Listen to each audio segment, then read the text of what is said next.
오늘 말씀의 제목이요.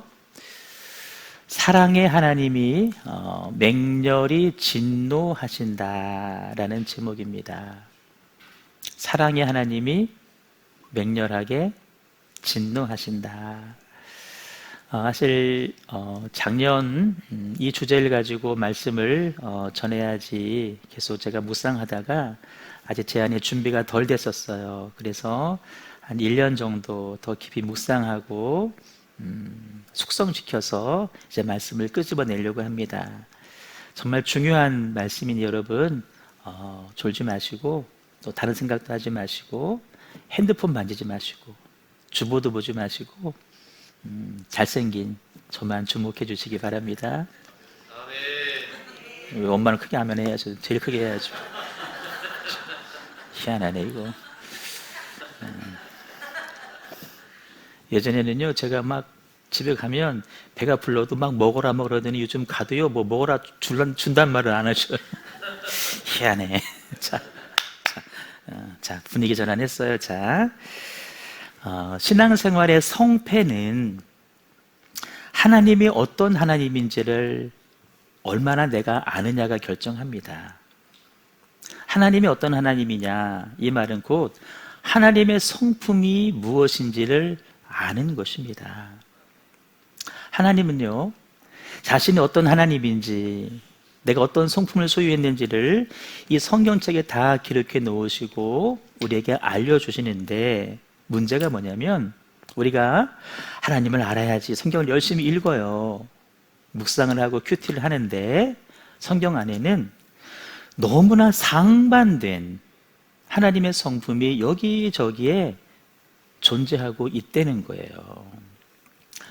오늘 본문에도 보시면 5절에서 죄를 갚되 3, 4대까지 이렇게 갚겠다. 여러분 3, 4대까지 죄를 갚으면 그게 어떻게 되는 거예요? 그런데 하나님의 은혜는 1000대까지 주신다는 거예요. 쉽게 하면 하지만 생각을 해보세요. 아니 1000대까지 은혜를 주신 하나님이 왜 3, 4대까지 죄를 갚으신대요?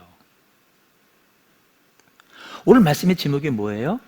사랑의 하나님이 맹렬하게 진노하신대요. 사랑만 있으면 좋겠는데, 은혜만 있으면 좋겠는데 진노하시고 심판하시겠다. 여기뿐만이 아니에요. 성경에는 모든 것을 하나님 아신다, 전지하시다 말씀하시는데 우리에게 기도하래요. 듣기를 원한다라는 거예요.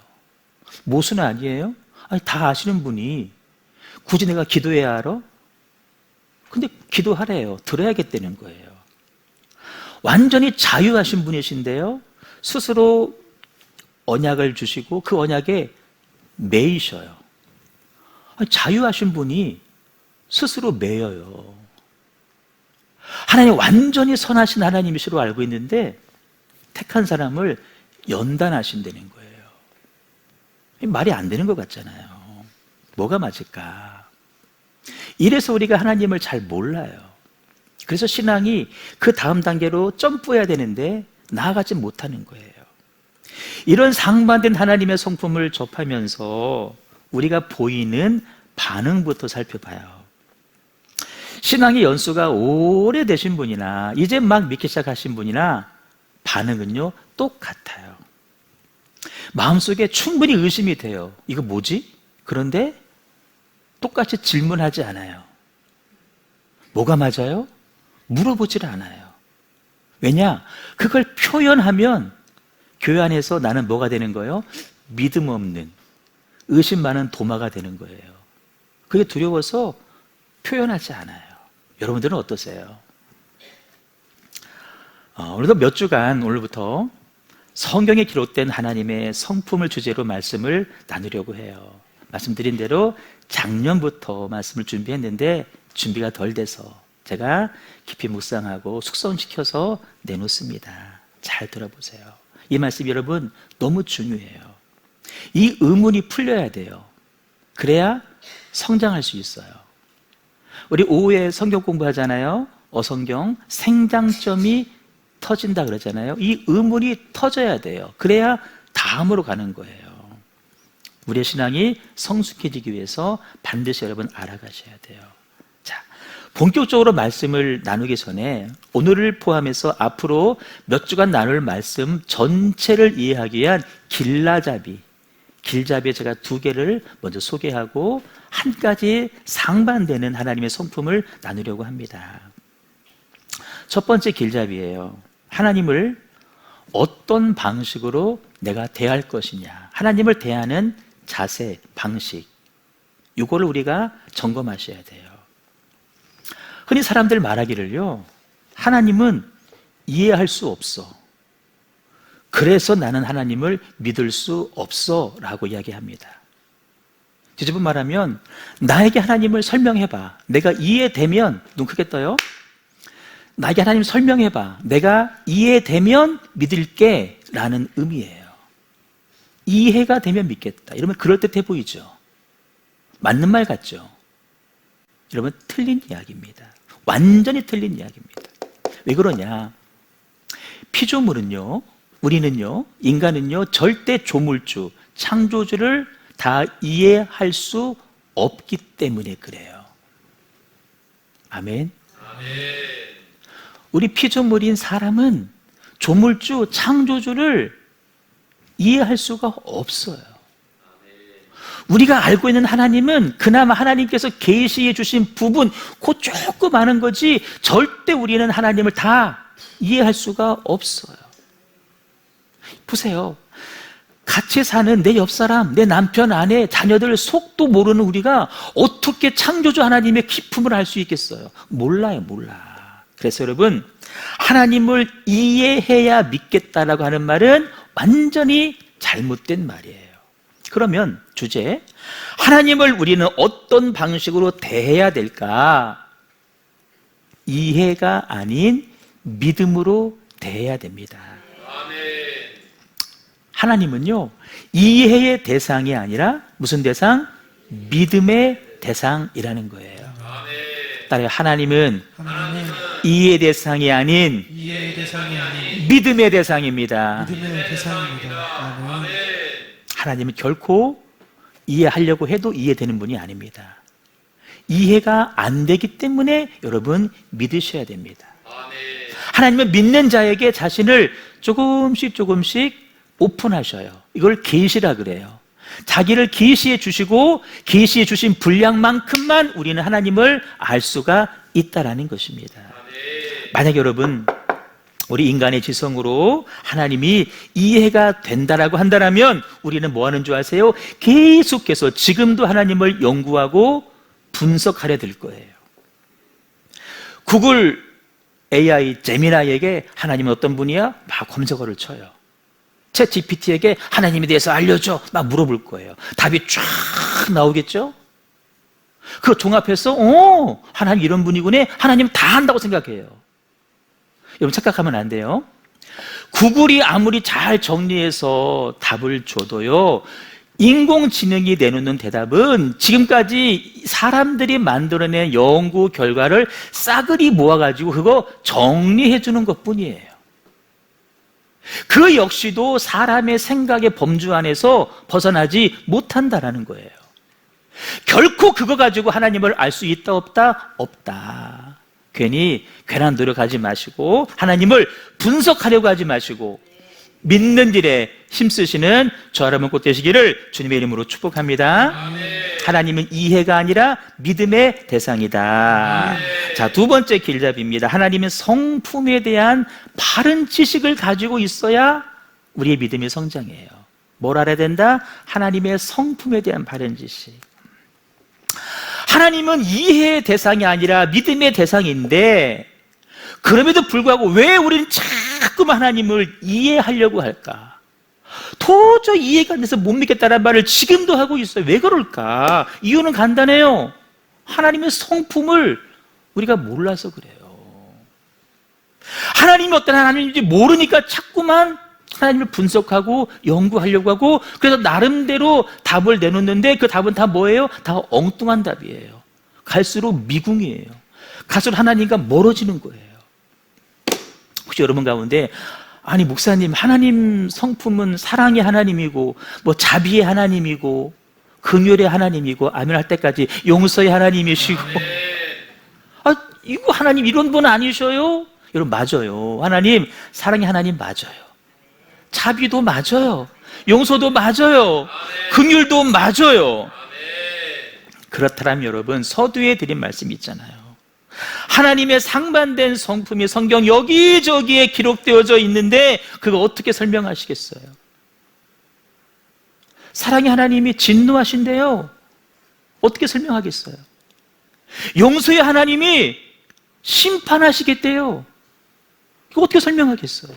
오늘 본문도 1000대까지 은혜를 주신다고 했다가 3, 4대까지 벌 준다고 했다가 그러면 뭐가 맞는 거예요? 이 상반된 성품 어떻게 이해하시겠어요? 궁금증을 풀어드릴게요. 꼭 기억하셔야 돼요. 우리는 하나님의 그 성품이 상반된 성품이 독립적으로 존재한다고 생각을 해요.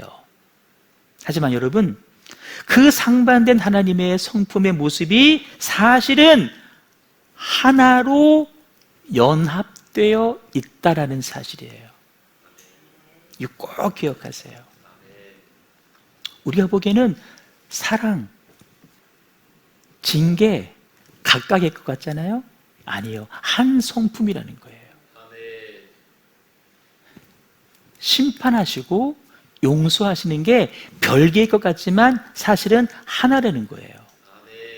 자, 성령의 은사 열매 9가지 아시죠? 사랑과 희락과 화평, 자비, 용서, 양선, 용서, 충성, 온유, 절제.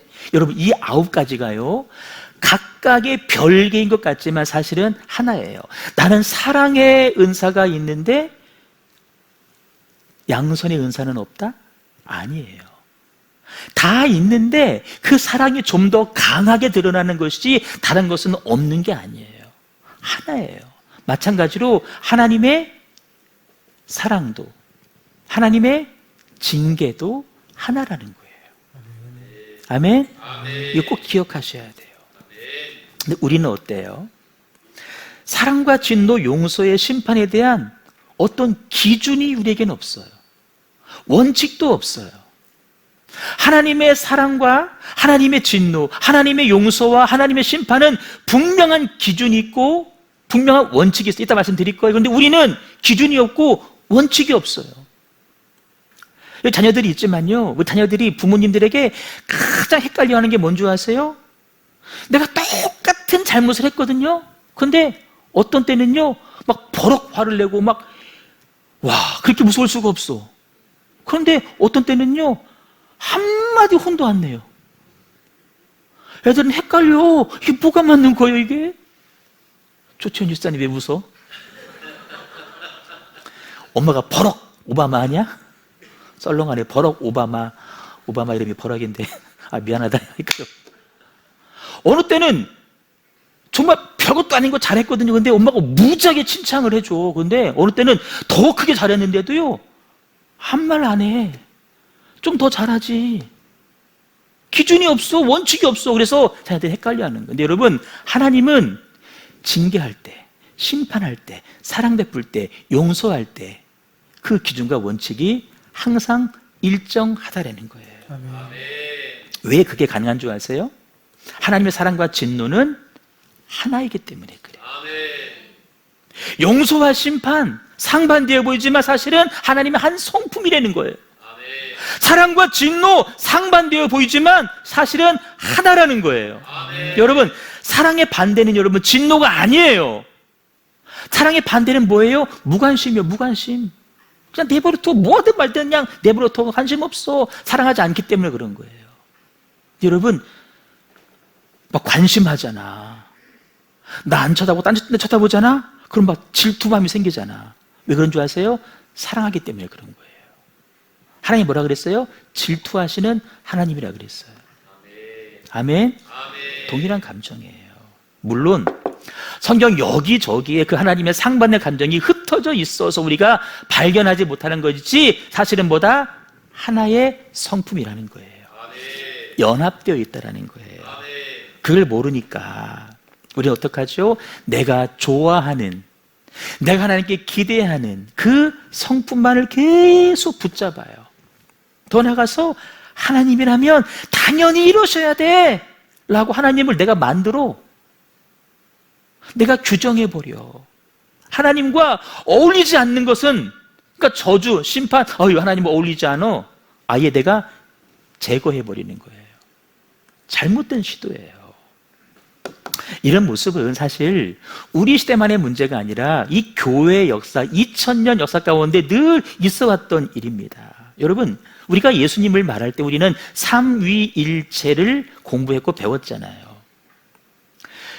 성부 하나님, 성자 예수님, 성령 하나님, 삼위일체인데 우리가 특별히 성자 예수님을 말할 때 사람의 인성만 말하지 않아요. 예수님은 하나님의 신성을 그대로 가지고 계시면서 동시에 우리 사람의 모습, 사람의 성품, 사람의 감정, 주님도 배가 고프시고, 주님도 마음이 아프시고, 주님도 줄이셨고, 완전한 하나님의 모습과 완전한 인간의 모습을 다 가지신 분이 하나님이심을 우리는 분명히 인정하는데, 그런데 여러분, 중세 시대에는요, 예수님의 인성을 절대 인정하지 않았어요. 왜 그런 줄 아세요? 내가 죄인이거든? 그런데 하나님이, 구세주가 우리 같은 더러운 인간이야? 구세주가 우리처럼 죄 많은 사람이야? 절대 인정할 수 없다. 하나님을 높인다고 하는 것이 도리어 잘못된 해석을 한다는 거예요. 예수님의 신성만 강조하지 예수님의 인성을 강조하지 않아. 그게 뭔지 아세요? 그노시스 영지주의예요. 이단이에요. 예수님의 인성을 여러분 인정하지 않으면 예수님은 육신을 입고 오신 하나님이라는 사실을 인정할 수 없게 되는 거예요. 여러분, 예수님은 눈에 보이는 육신을 가지신 하나님인 줄로 믿습니다. 말씀이시고 영신 하나님이 육신 가지고 오셨어요. 성육신 인카네이션 하신 거예요. 예수님은 하나님이셔요. 근데 예수님의 인성을 인정하지 않으면 예수님은 하나님이시다, 이것이 안 믿어지는 거예요. 이게 안 믿어지면요, 십자가의 대속이 이해가 되지 않는 거지. 저분이 왜 죽었다고 우리 죄가 사해져? 저분이 뭐라고? 죄 많은 사람 아니야? 그래서 유대인들이 예수님을 십자가에 매달아 죽인 거예요. 십자가 대속이 믿어지지 않으니까 어쨌든 죄는 사해야겠어. 우리 스스로 죄의 문제 해결하려고 가진 노력을 다하는 거예요. 눈 크게 뜨세요. 예수님의 십자가 대속이 믿어지지 않으니까 그럼 나라도 해결해야 되겠다. 이렇게 하면 해결되려나? 저렇게 하면 해결되려나? 가진 노력을 다하는 거예요. 해결되나요? 아니요, 절대 안 되는 거예요. 쓸데없는 노력하는 거예요. 그래서 율법을 다 지키면 해결될까? 면죄부 사면 해결될까? 가진 노력, 수고, 돈 다 써봤자 여러분 아무 소용이 없다는 거예요. 그 다음 뭔 줄 아세요? 예수님 부활이 안 믿어지지. 다시 오실 것도 믿어지지 않는 거지. 예수님의 인성 문제 하나 가지고 중세에 피 터지게 싸웠습니다. 왜 그런 줄 아세요? 자기들 생각대로, 자기의 방식대로 하나님을 믿어왔기 때문에 그래요. 저도 왜 그랬죠? 하나님을 믿으면 간단한데, 믿으면 되는데 이해해 보려고 하니까 갈수록 미궁에 빠진다는 거예요. 따라요. 하나님은 믿음의 대상이지 이해의 대상이 아닙니다. 이해의 대상이 아닙니다. 아멘. 여러분, 하나님은 이 성경을 통해서 자신을 계시하십니다. 근데 여러분들은 성경을 읽어도 잘 모르는 게 많을 거예요. 그래서 저 같은 목사가 필요한 거예요. 제가 말씀을 깊이 묵상해서 풀어서 여러분들에게 알려주는 거예요. 여러분, 그 말씀을 듣고, 계시의 말씀을 듣고, 이러면 계시가 뭐 앞으로 되어질 일을 맞추는 게 계시가 아니에요. 하나님 말씀을 풀어주는 게 계시고 예언이거든요. 이 말씀을 들으면서 하나님을 알고 하나님의 성품을 알고, 그래서 여러분, 그렇구나, 이 땅에서 일들은 조각조각으로 우연히 벌어진 일이 아니라 하나님의 놀라우신 계획 가운데 진행되고 운행되어지고 있구나, 발견하는 은혜가 있기를 주님의 이름으로 축복합니다. 정반대의 모습을 위한 하나님의 성품이 사실은 뭐다? 하나다. 서로 연합되어 있고 서로를 보충해주고 보완해주는 것이다. 여러분, 이게 깨달아지면요, 왜 교회 나오는데 사업이 안 돼? 이런 질문 안 해요. 왜 교회 나오는데 뭐 질병에 걸려? 이런 엉뚱한 질문 하지 않아요. 자, 조금 어려운 단어 써서 제가 좀 아는 체 하는 거예요. 제 지식 자랑하는 거예요. 여러분은 신앙생활을 하잖아요. 신앙생활을 한다. 신앙을 한다 그러는데 여러분, 내 생각, 내 경험, 내 이성에 의존한, 이성에 깃댄 신앙생활을 하지 말고 계시의 믿음에 근거한, 의존한 신앙생활을 하시기 바랍니다. 우리 신앙생활의 중심축이 내 이성이 아니라는 거예요. 내 경험도 아니라는 거예요. 믿음에 근거해서 신앙생활 하시고, 여러분, 생각을 해도 내 경험치 안에서 생각하지 마세요. 하나님 주신 말씀을 믿는 믿음 안에서 생각하시기를 바랍니다. 생각하지 말고 살라는 얘기가 아니에요. 생각을 하되 어디 안에서? 믿음 안에서 하라. 계시 안에서 하라는 거예요. 보세요. 우리의 경험 안에서 생각을 하면은 성경 말씀이 믿어질 게 하나도 없어. 오병이어 어떻게 믿어져요? 저 집중하세요. 불이 떠 5개, 물고기 2마리로 어떻게 5,000명이 먹여? 내 경험으로 볼 때 안 되지. 내 수학 계산으로 볼 때 돼요, 안 돼요? 안 되지. 여러분, 믿음의 관점으로 그것을 생각해 보세요. 그게 믿어지게 됩니다. 믿어지게 된다니까요. 그게 믿어져요. 그 믿음 안에서 사색 생각하라는 거예요. 여러분의 믿음이, 여러분의 생각이 그렇게 되기를 주님의 이름으로 축원합니다. 그럴 때 하나님의 역사는 그렇구나, 부분이 아니구나, 전체구나, 서로 맞물려 돌아가는구나.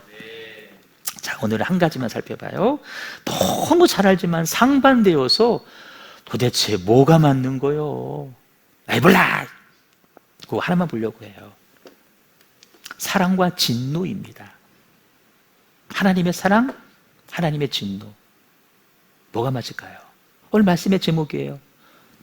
사랑의 하나님이 맹렬히 진노하신다. 뭐가 맞아요?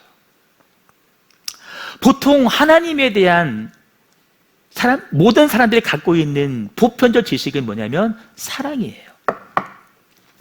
안 믿는 사람들도요, 하나님은 사랑이시라, 이 말씀 다 알아요. 성경에 써 있어요. 하나님은 사랑이시래요. 다 알아.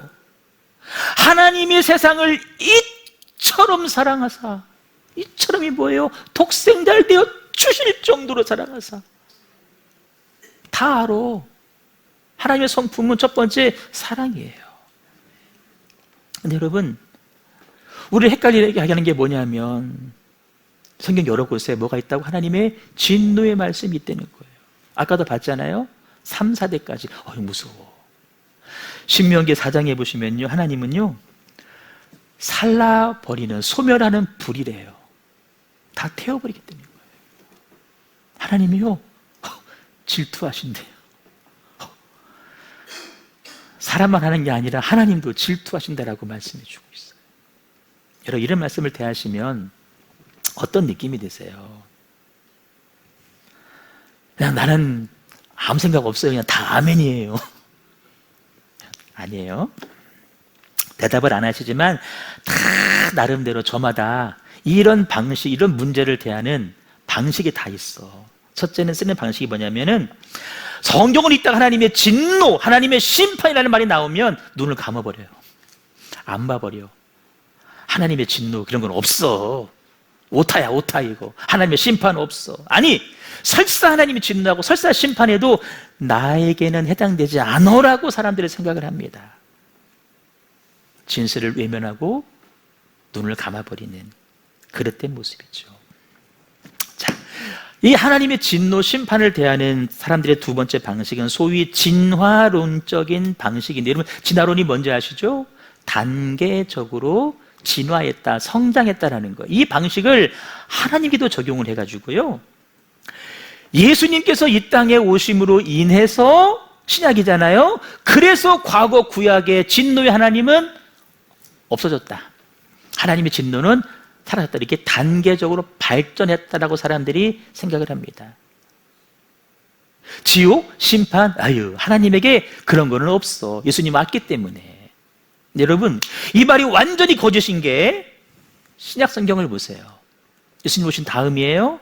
예수님은 저주, 심판, 지옥에 대한 말씀을 더 많이, 더 세게 하셨다라는 거예요. 그 말도 역시 잘못된 방식이에요. 세 번째, 조금 어려운 얘기인데요. 하나님의 진노는 하나님의 속성이 아니라 죄를 지은 그 사람. 여러분, 내가 죄를 지으면 마음이 불편하잖아요? 그 불편한 마음 상태가 곧 진노라는 거예요. 아멘 하면 안 돼요. 이거 철학자들이 만들어낸 거짓된 이야기예요. 하나님은 진노 안 하셔. 죄 지은 네 마음은 불편하지, 그게 지옥이고 진노야 라고 치부해버리는 거예요. 여러분 보세요. 하나님의 진노가 하나님의 감정이 아니라고 한다면 우리는 그 하나님의 진노의 감정을 해결하기 위해서 그 어떤 노력, 애씀, 어떤 재물도 드릴 필요가 없습니다. 단순히 죄 지은 사람의 마음의 상태가 진노라고 한다면 왜 하나님께 재물을 드려요? 나한테 드려야지. 내 마음이 불편한데? 나를 위해서 옷을 사고 나를 위해서 좋은 거 먹어야 되고 내 마음 다스려야 되니까. 근데 왜 하나님 앞에 재물을 드려요? 잘못된 해석이라는 거예요. 남편이 아내에게 잘못했어요. 아내의 감정이 상했어요. 아내에게 뭐 해야 돼요? 빨래를 해주든지 청소기를 돌려주든지 뭐라도 해야 아내 마음이 풀리는 거 아니에요? 아내 마음은 여전히 룰을 알라고 내 마음 불편하면은 빨래할 필요 없어. 설거지할 필요 없어. 난 나가서 혼자 바람 쐬고 속 다스리고 오면 돼. 진노는 누구의 감정이다? 하나님의 감정이라는 거예요. 하나님의 감정. 여러분, 이런 모든 시도들이요, 복음을 왜곡하려는 사단의 교묘한 전략입니다. 속으시면 안 되는 거예요. 자, 읽어봐요. 시작. 하나님의 진노가 없다면 십자가를 통한 죄 용서의 복음을 절대 이해할 수 없습니다. 하나님께서 진노하시지 않으면 십자가를 통한 죄 용서의 복음은 절대 이해할 수 없어. 하나님이 진노하시기 때문에 용서하시는 거예요. 진노하지 않으시면 용서고 뭐고 할 필요도 없지. 진노하시기 때문에 십자가가 필요했다는 것입니다. 그 진노의 결과가 뭐냐? 십자가라는 거예요. 하나님의 진노의 결과가 십자가입니다. 하나님의 진노의 감정이 너무나 큰데 우리한테 쏟아 부을 수가 없으니까 아들 예수 십자가에 매달아 놓고 아들에게 쏟아 부었다라는 거예요. 이해되셔요? 이게 여러분 복음이에요. 또 읽어봐요. 시작. 하나님 진노의 크기와 무게를 아는 자만이 하나님 사랑의 크기와 무게를 알 수 있습니다. 아멘. 하나님 진노의 크기가 얼마나 큰지를 알아야 내가 그렇게 큰 죄에서 용서를 받았구나 라는 사실을 알게 되는 거예요. 여러분, 하나님의 진노 그런 건 없어라는 이 세상의 가르침은요, 반기독교적인 개념들이에요. 복음을 왜곡시키는, 복음을 향한 사단의 교묘한 공격에 불과해요. 좀 속지 마세요. 그런데 우리는, 대부분 사람들은 이미 속아 있어요. 하나님의 진노를 우리가 인정하지 못해요. 아니, 아예 하나님은 진노 그런 거 안 하시는 분이야 라고 생각을 해요. 왜 그럴까? 왜 그런 줄 아세요? 하나님의 진노를 제거해야만 내 속이 편하거든. 그렇죠. 우린 죄를 늘 져요. 죄인 거 알죠? 그런데 하나님이 날 보고 있다고 생각해봐. 불안하잖아. 내가 편하려고 하나님의 진노를 완전히 삭제시켜버리는 거예요. 하나님의 진노를 제거해야 난 자유하거든. 무슨 죄를 짓고도 편안하거든. 그래서 하나님 속성에서 진노를 우리가 막 제거하려고 애를 써요. 국회의원들이, 정치하는 사람들이 법을 만들잖아요. 자기들이 소위 걸릴 만한 죄가 있잖아요. 그 법을 없애려고 해요. 왜? 자기들 안 걸리려고. 그래서 사람들은 죄를 지으면서도 이렇게 말합니다. 하나님은 결국 나를 용서하실 수밖에 없어. 왜? 하나님은 사랑의 하나님이니까. 믿음 있는 말 같죠? 자기 편하자고 하는 소리예요. 용서는 하나님의 일 아니야? 하나님께서 이 정도 일은 용서하셔야 돼. 그래야 하나님이지. 이것도 용서 못하시면 하나님이요? 아니지. 누구 편하려고? 자기 편하려고. 여러분, 하나님께서 용서하기를 원하시고 용서하기를 기뻐하신다는 말과 하나님은 용서를 쉽게 하신다는 말은 완전히 다른 이야기입니다. 이해되시나요? 하나님은 어떤 죄인도 용서하기를 원하시고 기뻐하셔요. 그런데요, 밥 먹듯이 공식처럼 기계처럼 용서하신 분은 아니라는 거예요. 여러분이 물어볼게요. 여러분, 용서가 쉬워요? 난 다 용서했다. 어렵죠. 지금도 안 돼요. 하려고 하지만 안 돼요. 하나님도 마찬가지예요. 하나님에게도 용서는 어려운 부분이에요. 그런데 하나님은 어떻게 하셨어요? 그걸 뛰어넘으셨어요. 그럼에도 불구하고 하나님은 용서하셨다라는 거예요. 그래서 여러분, 하나님의 진노를 제거하고 하나님이 기계적으로 용서하는 분으로 인식하는 것은 복음의 진리를 왜곡하는 불신앙이다. 그런데도 현대인들은 온갖 믿음의 말처럼 보이는 게 과장해서 미화시켜서 온갖 철학적인 말들 다 동원해서 멋진 문장들을 만들어내요. 대표적인 거 하나. 하나님은 죄는 미워하시지만, 눈 크게, 죄인은 사랑하신다. 다시. 하나님은 죄는 미워하시되 죄인은 사랑하신다라고 하는 그럴듯한 말을 만들어냈어요. 잘 생각해 봐요. 하나님은 죄는 미워하는데 죄인은 사랑하신대. 반절은 맞고 반절은 틀린 이야기입니다. 예수님의 십자가를 통해서 우리를 구원하기를 간절히 원하신다는 점에서 이 표현은 맞아요. 절반은 맞아요. 그런데 하나님, 죄에 대해서 진노하시지만 죄를 지은 사람에 대해서도 진노하십니다. 이거 인정하셔야 돼요. 하나 더, 하나님 죄에 대해서 진노하셔요. 우리를 속여서 죄 짓게 만든 녀석 사단에게는 더 진노하셔요. 그런데 사단에게 속아 죄를 지은 우리에게도 하나님은 진노하셔요. 성경 보세요. 하나님의 진노가 언급되는 모든 구절에는 한결같이 그 죄인에게도 분노하시는 메시지가 있어요. 하나님의 진노가 그 위에 머물러 있대요. 예지야, 예서야, 그 위가 어디야? 죄 지은 사람. 세아야, 하나님의 진노가 죄를 지은 그 사람 위에 있대. 죄 자체에만 있는 것이 아니라, 죄를 짓게 한 사단에게만 있는 것이 아니라 죄를 지은 그 사람 위에 하나님의 진노가 머문대요. 또 볼까요? 당을 지어서 진리를 따르지 않고 불의를 따르는 자에게, 교회를 어지럽히고 소랍힌 거짓 진리를 가지고 그 사람들 위에 하나님이 진노, 분노하신다는 거예요. 사람 위에. 에베소서 말씀, 하나님의 진노가 불순종의 아들들, 사람들에게 임한다는 거예요. 근데 우리 뭐라 그래요? 하나님이 죄는 미워하지만 죄인은 사랑한다고 얘기를 해요. 왜 그래요? 죄를 짓는 내가 자유해지려고, 편안해지려고, 얼버무린 채 계속 죄를 짓고 싶어서 그렇게 한다는 거예요.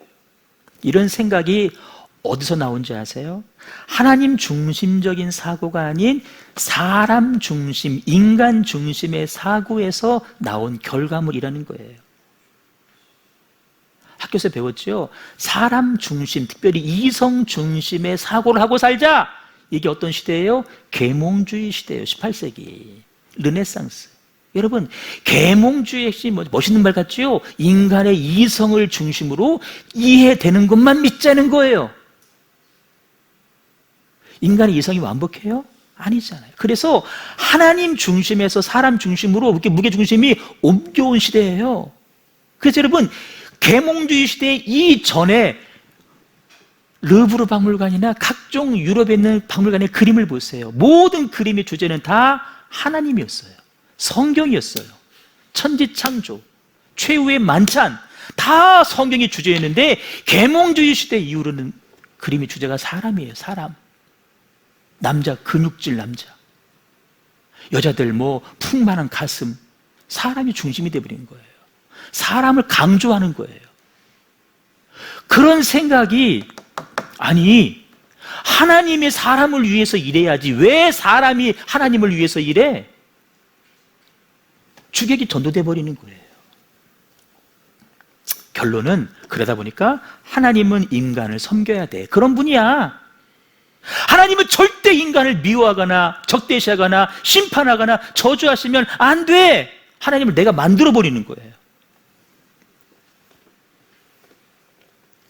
하나님 진노하시면 안 되지. 그들 생각 기준으로 볼 때 우리 속에 이렇게 무서운 인본주의가 들어와 있다는 거예요.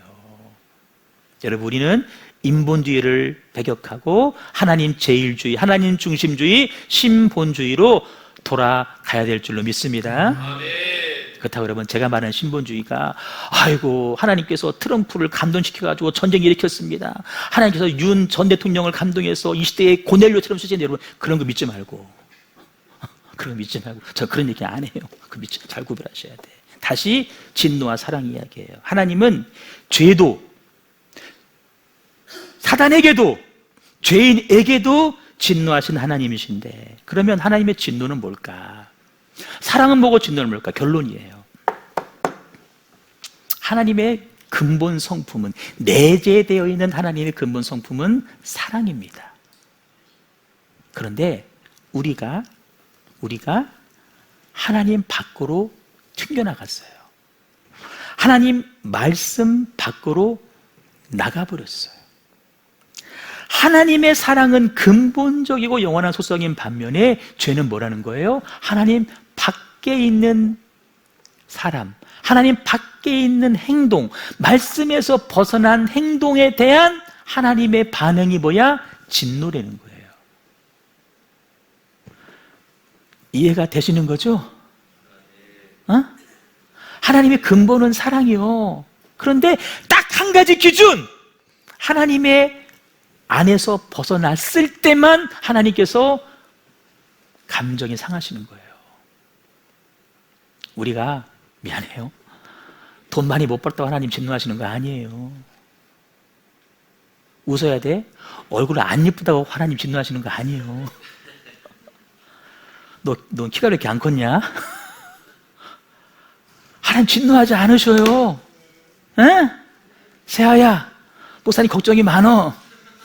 예진아, 목사님 걱정이 많어.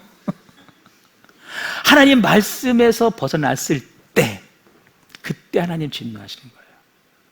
하나님 진노는 그거예요. 진노. 누구처럼 술 마셔, 술 못 마시는데요, 뭐 술 못 마셔? 경노하고. 여러분, 그게 아니에요. 하나님의 진노는 하나님 말씀 안에서 벗어났을 때만.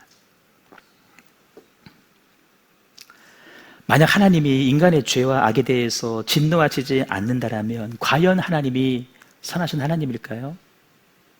그럴 수 없죠.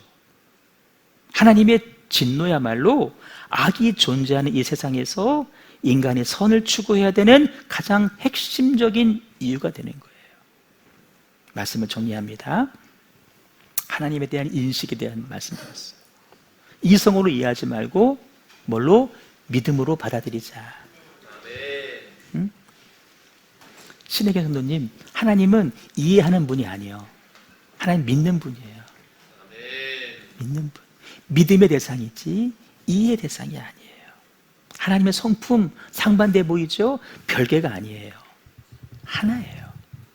사랑과 진노는 하나예요. 사랑의 반대는 무관심이라 그랬지.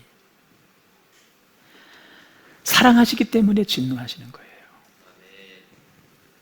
하나님 진노는 하나님의 사랑의 일부분이에요. 죄악 가득한 세상에서 진노하지 아니하시는 하나님의 사랑은 결코 존재할 수가 없어요. 꼭 기억하세요. 하나님이 악을 그토록 미워하고 진노하시는 까닭은 우리를 너무나 사랑하시기 때문에 그래요. 아, 왜 하나님이 사랑하셔서. 여러분, 사랑이 무한하신 하나님께서 맹렬히 진노하셨기 때문에 우리가 구원을 받은 거예요.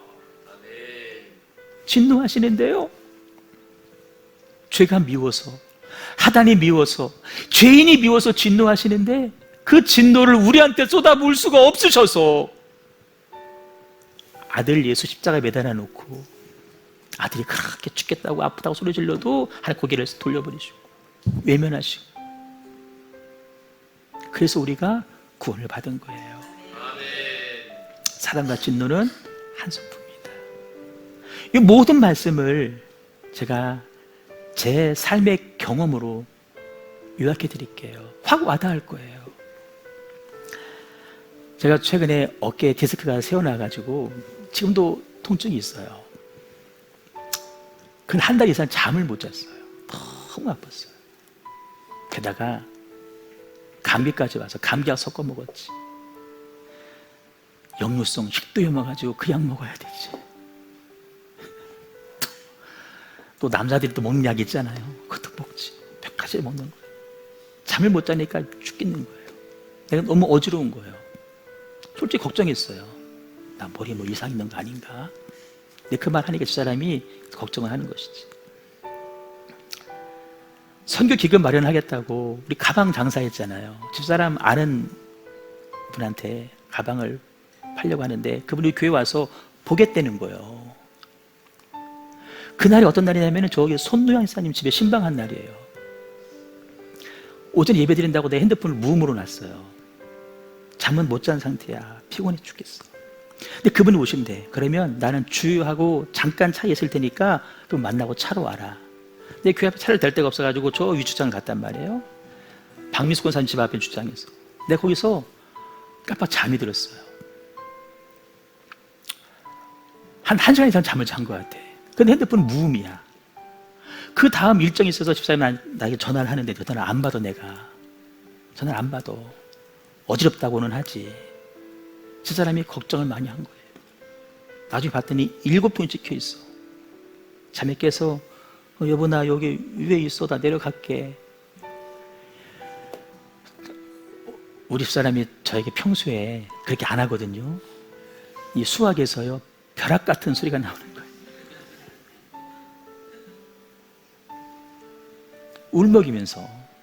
여러분도 우리 집사람 경험해서 알지만 화내는 사람 아니에요. 여기 우리 엄마 있는데 물어보세요. 우리 엄마는요 우리 사람들이 천사라 그래요. 제가 예전에 우리 엄마 외갓집 쪽 우리 엄마가 막내예요. 큰언니가 이미 다 태어날 때 다 시집가고 엎딜 언니들이, 조카들이 다 비슷한 나이 또래예요. 내가 생전 처음 대전 어떤 결혼식을 모시고 갔더니 엄마 조카들이 집사람 같이 갔거든요. 뭐란 줄 아세요? 아 이게 이모가 말하는 그 천사야 그러는 거예요. 한 달 전에 내가 엄마 모시고 인천에 병원 갔어요. 근데 우리 엄마 친구들 몇 분들 우리 엄마 왔다고 밥 사준다고 나왔어. 그분들이 뭐인 줄 알아요? 아니 목사님도 뵙고 싶었는데 천사가 더 보고 싶었는데요. 저에게 절대 그런 얘기 치는 소리 안 해요. 여러분들처럼. 근데 전화기로 큰 소리 한번 내더라고요. 내가 차를 가지고 내려갔어요. 차에 태웠어요. 차에 타자마자 저 한 대 얻어 맞았습니다. 팍 때리더라고요. 여러분, 너무 단순한 얘기죠. 화나서 미워서 그 진노가 진짜 진노예요? 그 진노는 진노라고 표현하지만 실제로는 뭐예요? 사랑이죠. 똑같아요. 똑같아. 하나님의 진노는 하나님의 사랑이에요. 하나님의 사랑. 하나님 언제 진노하신다고요? 하나님 안에서 벗어났을 때, 밖에 있을 때만 진노하시는 거예요. 하나님 진노하실 만한 삶을 살지 않는 저 여러분 되시기를 소망합니다. 우리 생각도, 우리 감정도, 우리 행동도 잘 다스리시길 바래요. 아멘. 이게 하나님의 성품입니다. 하나님을 더 깊이 알아가시는 저 여러분 꼭 되시기를 주님의 이름으로 축복합니다. 우리 찬양 드리겠습니다. 십자가 그 사랑 우리 떠나서.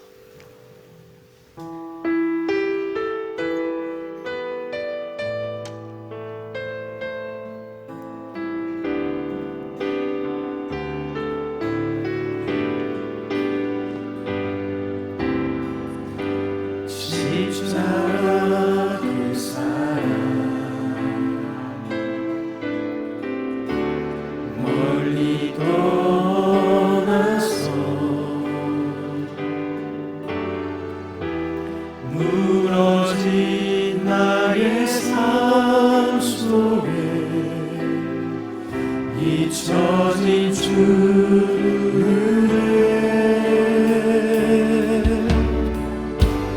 돌같은 내 마음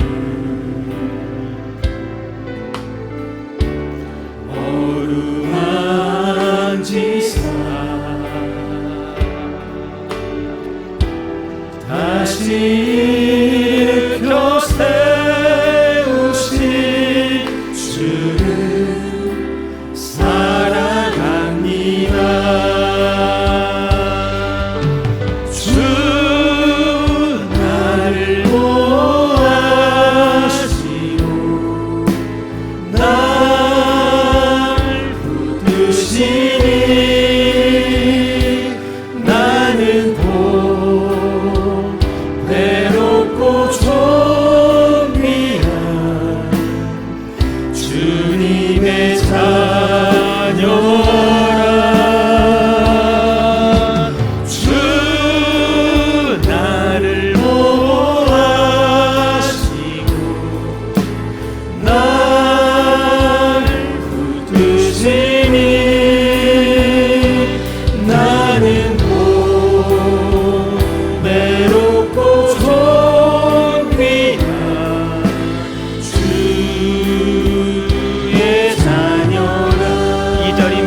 지나간 일들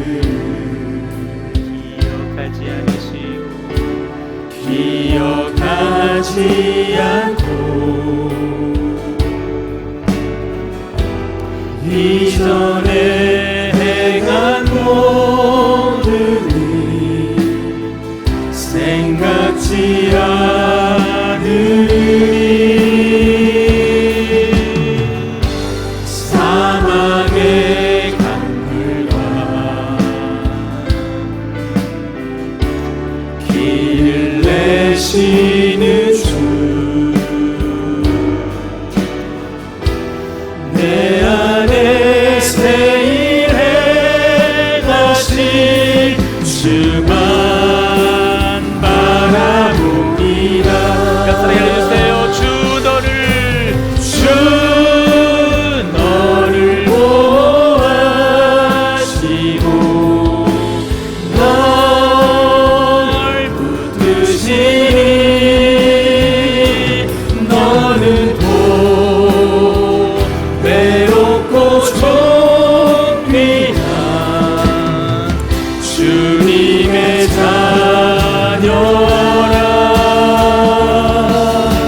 주 너를 보호하시고 널 붙드시니 너는 또 외롭고 좁히나 주의 자녀라.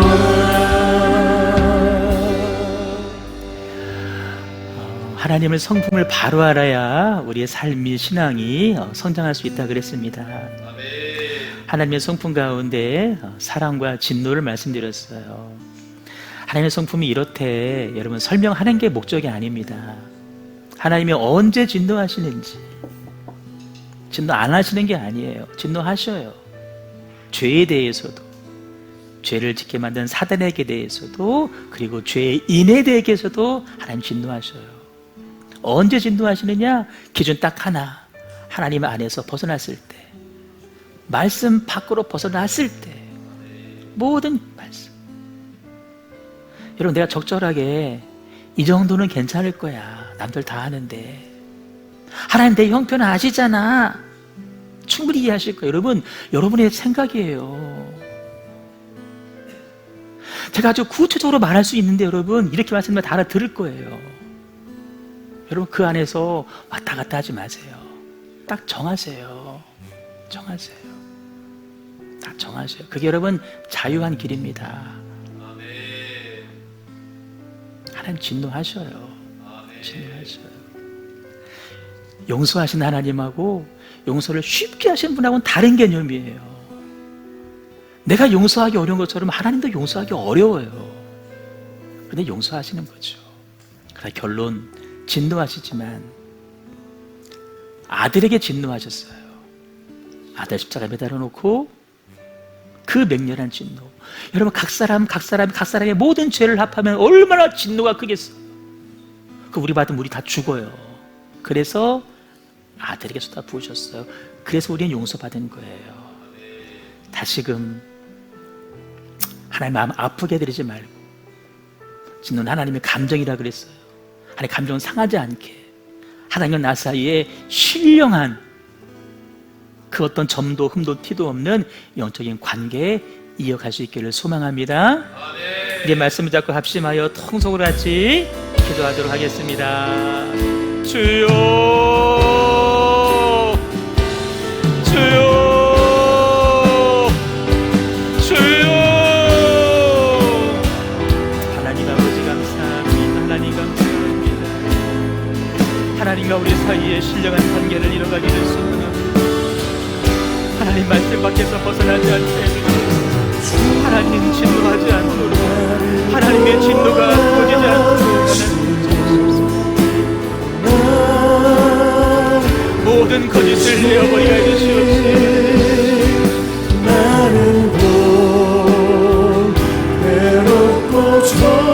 하나님의 진노와 하나님의 사랑 사이에서 하나님을 내가 규정하지 않게 하시고, 내가 만든 하나님이 아니라 성경에서 말씀하신 하나님을 판단할 수 있도록, 하나님은 죄도 미워하시고 하나님은 죄의 임금이었다는 사실을 인정하는 하나님의 고통 무정타협하지 않게 해주시옵소서. 하나님은 사랑하시기 때문에 진노하신다. 하나님은 사랑하시기 때문에 진노하신다.